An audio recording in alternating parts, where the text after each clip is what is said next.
Here's an example in Australia, really well-known company, Atlassian, who has a strong reputation for looking after its workers and giving them a positive workplace. They very recently fired 150 people because they figured that AI could do their job better.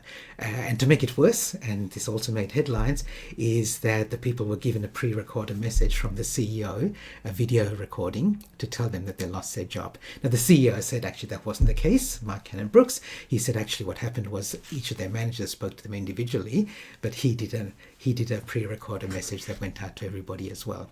Regardless, doesn't make any difference how you were told, 150 people lost their jobs. Here's another example that happened recently with Combank.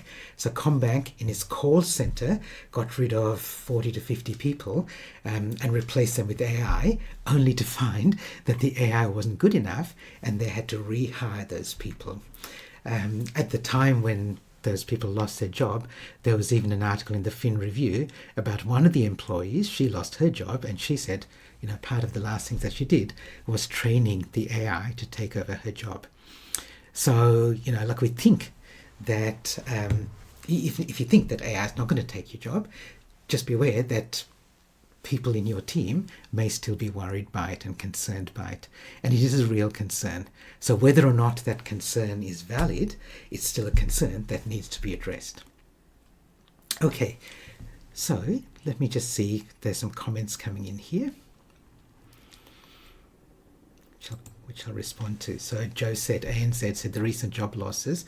Well, yeah, so ANZ's another one that has recently announced just in the last couple of days, huge profits, but also letting people go. And they said it's not due to AI, it's just because of other reasons, other unspecified reasons.